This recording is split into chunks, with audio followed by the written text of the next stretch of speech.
Hello everyone, I am Dr. Tanmeet Oberoi. We are in Charan Kamal Polyclinic at Sona Road, Gurgaon. So today we'll talk about some physiotherapy modalities. It will be a educational video for physiotherapy students and for general public also. So we'll talk about TENS, we'll talk about IFT and also ultrasound therapy. So let's first talk about TENS. So what is TENS? First of all, I'll show you some modalities here which we have in our clinic. So this is a 5-in-1 modality. It has ultrasonic, it has heat waves, it has TENS, it has muscle stimulation. Then this is the TENS machine. It has only TENS here. Then we have also a ultrasound machine.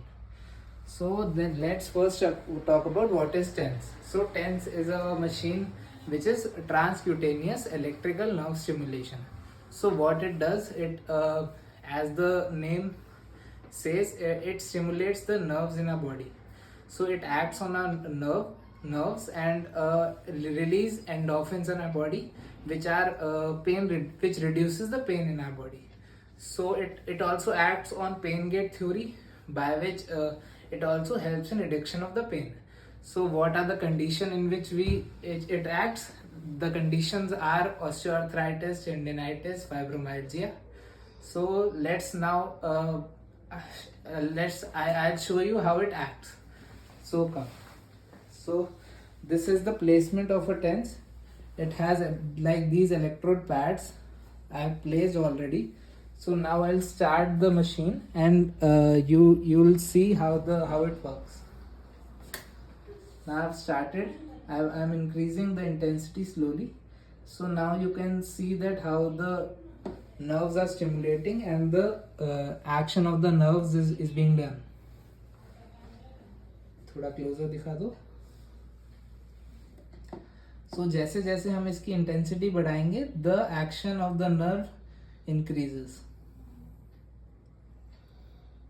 Slowly with time ये तो nerve stimulation है, ये with time कम होती रहेगी. तो हमको patient से start करते हुए पहले तो पूछना है कि आपको फील हो रहा है कि नहीं. जब फील हो जाएगा हम उससे पूछेंगे कि आपको ज़्यादा लग रही है इंटेंसिटी की नहीं. जब वो बोलेगा हम उसी इंटेंसिटी पे स्टॉप कर देंगे. और ये आपको 10 to 12 मिनट्स तक आप कंटिन्यूस दे सकते हैं टेंस थेरेपी. इससे आपका पेन कम होगा and it also acts as it mainly acts as a pain reduction. IFT की बात करेंगे. IFT क्या होता है? इंटरफेरेंशियल थेरेपी होती है. इसमें पहले मैं आपको मशीन में दिखा देता हूँ. तो हमारी मशीन में ये वाला पार्ट IFT के लिए है. हमने IFT ऑन कर दिया है. हमने पेशेंट पे प्लेसमेंट भी कर दी है. ये प्लेसमेंट हमको पेशेंट को लो बैक पेन था, उसके लिए हमने प्लेसमेंट करी है. हमारे IFT में दो अलग अलग हमारे क्रॉस पैटर्न में हम लगाते हैं इसको. इसमें हमारी दो लो फ्रीक्वेंसी करंट्स मिलके एक बीच में मीडियम फ्रीक्वेंसी करंट जनरेट करती है, जो आपको पेन को ट्रीट करेगी. तो हमने यहाँ पर मैं आपको दिखा देता हूँ. हमने इसको 50 हर्ट्स पे 4 पोल पे सेट कर दिया है. 2 किलो हर्ट्स पे स्टार्ट करके हम धीरे धीरे जब इसकी इंटेंसिटी बढ़ाएंगे तो पेशेंट को फील होना स्टार्ट होगा. ठीक है, अब हम IFT के बारे में बात कर लेते हैं. IFT की कौन सी कंडीशंस को ट्रीट करता है? मेनली तो मसल स्पाज्म. जैसे हमने टेंस पे देखा था कि वो नर्व्स पे ज़्यादा एक्ट करता है, तो IFT हमारा मसल्स पे काफ़ी एक्ट करता है. तो इसमें हमारा आपका मसल स्पाज्म पे एक्ट कर सकता है. ये आपका लो बैक पेन हो गया. उसके अलावा आपकी एडिमा स्वेलिंग पे काम कर सकता है. तो ये सब मेनली ये भी पेन रिलीफ के लिए ही होता है यूज़, और हमारी मसल स्पाज्म के लिए यूज़ होता है. अब specially it is use for radiating pain. तो रेडिएटिंग पेन में क्या क्या आ सकते हैं? फॉर एग्जांपल आपका शैटिका काफ़ी कॉमन है आजकल. शैटिका आपका लो बैक पेन से पेन जनरेट होके नीचे आपका लेग तक जाता है. तो उसके लिए भी हम इसमें प्लेसमेंट कर सकते हैं बैक पे. हमारा सर्वाइकल रेडिकुलोपैथी के लिए भी ये दे सकते हैं हम. तो जनरली रेडिकुलर जो पेन्स हैं उसके लिए भी हम IFT यूज़ करते हैं. अब हम इसमें और क्या बताएंगे? एक तो जैसे अभी हमने टेंस और IFT दोनों की बात कर ली. अब हम दोनों की एक बार मैं आपको कॉन्ट्रा इंडिकेशंस बता देता हूँ, जो कि बहुत ज़रूरी चीज़ है. क्योंकि अगर आपको ये नहीं पता कि कौन सी कंडीशन में हमको IFT और टेंस जो करंट थेरेपी है वो नहीं देनी, तो वो काफ़ी बार बहुत डिसएडवांटेज भी हो जाता है और काफ़ी गलत भी हो जाता है। तो अब कौन सी कंडीशन है, जैसे मैलिग्नेंसी, प्रेगनेंसी, आपका पेस मेकर है, हार्ट कंडीशन है कोई पेशेंट को, वैसी कोई ओपन वुंड है, एलर्जी है, स्किन इन्फेक्शन है, तो ये सारी कुछ कंडीशन है जिसमें हम आईएफटी और जो भी करंट थेरेपी है, टेंस और आईएफटी, ये हम अवॉइड करते हैं देना। तो हमारे पास आज क्लिनिक में एक पेशेंट आए थे, उनकी मेन कंप्लेंट्स क्या थी आप बताएंगे एक बार?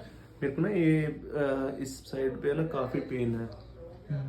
ये पता नहीं है, जैसे कि मैं वर्कआउट करने के बाद शाम को डेली बैडमिंटन वगैरह खेलने जाते हैं हम। कितने टाइम से खेल रहे हैं? काफ़ी टाइम हो गया, ऐसे बता नहीं सकते, जैसे कि रेगुलर कभी बीच में, अभी तो काफ़ी टाइम हो गया, मतलब जा नहीं पा रहा मैं दर्द की वजह से। ठीक है। हाँ। और दर्द कितने टाइम से? ये है करीब 1 मंथ हो गया। 1 मंथ है, ठीक है। तो हाँ, डॉक्टर हर्षिता हमारे पास है। Hello everyone, my self doctor Harshita.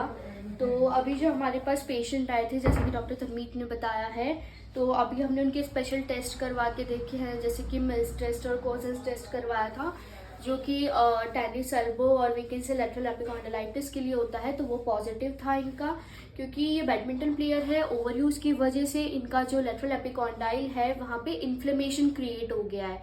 Okay, तो इन्फ्लेमेशन के अंदर बेसिकली क्या होता है कि कुछ साइंस होते हैं, जैसे कि पेशेंट में रेडनेस आ जाती है, बर्निंग सेंसेशंस होते हैं, कई बार अगर इन्फ्लेमेशन ज़्यादा होता है बॉडी में तो फीवर भी आने के चांसेस होते हैं। ओके, तो जैसे कि हमने देखा कि इनको लेटरल एपिकॉन्डाइल पे इन्फ्लेमेशन हो गया, तो इन्फ्लेमेशन के अंदर सबसे पहले हम आइसिंग यूज़ करते हैं इन्फ्लेमेशन को रिड्यूस करने के लिए। उसके अलावा मैं आपको आज इलेक्ट्रोथेरेपी मोडेलिटी के बारे में बताना चाहती हूँ जो हम इन्फ्लेमेशन में यूज़ करते हैं, वो है अल्ट्रासाउंड थेरेपी। ये है अल्ट्रासाउंड मशीन है, ये इसके अंदर ये आपका पूरा मशीन है, ये इंटेंसिटी नोब है, ये पल्स और कंटिन्यूस 2 मोड्स होते हैं। अगर एक्यूट कंडीशन होती है तो उसमें हम पल्स पे भी दे सकते हैं, और क्रॉनिक कंडीशन होती है तो हम कंटिन्यूस पे भी देते हैं। ओके, और ये अल्ट्रासाउंड हेड है, ये पूरा प्रॉब है, ये इसका हेड होता है। तो अल्ट्रासाउंड जो होता है बेसिकली इसके अंदर क्या करते हैं हम, अल्ट्रासाउंड के अंदर हम high frequency sound waves use करते हैं to reduce the inflammation. Ultrasound जो होता है इसको बेसिकली हम इन्फ्लेमेटरी कंडीशंस जैसे कि बर्साइटिस, आर्थराइटिस, इनमें यूज कर सकते हैं, पेन रिलीफ में यूज करते हैं, मसल स्पाज्म में भी हम इसको यूज कर सकते हैं। तो आज हम अल्ट्रासाउंड करेंगे इनके ऊपर। हमेशा जब भी हम अल्ट्रासाउंड मशीन अप्लाई करते हैं, हमें एक चीज का हमेशा ध्यान रखना है कि बिफोर स्टार्टिंग दी मशीन हमें हेड जो है वो स्किन के कांटेक्ट में लाना है, और इसको बार बार इस तरह से उठाना नहीं है, क्योंकि इससे बीच में एयर बबल्स डेवलप हो जाते हैं और कैविटेशन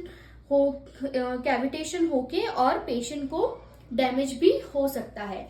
अल्ट्रासाउंड जो होता है ये हमेशा हमें बोनी एरियाज पे अवॉइड करना चाहिए, जो भी मस्कुलर और बल्की एरियाज हैं उस पे हमें करना चाहिए। बोनी एरियाज पे करने से बोन डैमेज होने के भी चांसेस होते हैं। अल्ट्रासाउंड को हमें इस तरह से पकड़ के हेड को प्रॉप के जो शाफ्ट है उसको इस तरह से होल्ड करके सर्कुलर मोशन में धीरे धीरे धीरे धीरे इस तरह से हमें अप्लाई करना होता है अराउंड दी टेंडर पॉइंट, या फिर कोई भी जो नोड्स बने हुए हैं, मस्कुलर नोड्स भी बन जाते हैं, तो इस तरह से हमें उनको अप्लाई करना चाहिए। इसमें हम 2 तरह से इसको यूज करते हैं। अगर सुपरफिशियल इंजरी है तो हम इसके अंदर 3 मेगाहर्ट्ज फ्रीक्वेंसी यूज करते हैं, और अगर कोई भी डीप लीजन है या कोई भी डीप वीकेंड से इंजरी है तो उसके अंदर हम 1 मेगाहर्ट्ज फ्रीक्वेंसी यूज करते हैं। ओके, इसके कुछ कॉन्ट्राइंडिकेशंस है, जैसे कि हम ओपन वुंड पे इसको नहीं दे सकते हैं, इन केस ऑफ मैलिग्नेंसी हम नहीं दे सकते हैं, ओवर द पेसमेकर हम नहीं दे सकते हैं, और किसी भी तरह का बोनी पार्ट अगर है तो उस पे भी हम नहीं दे सकते हैं।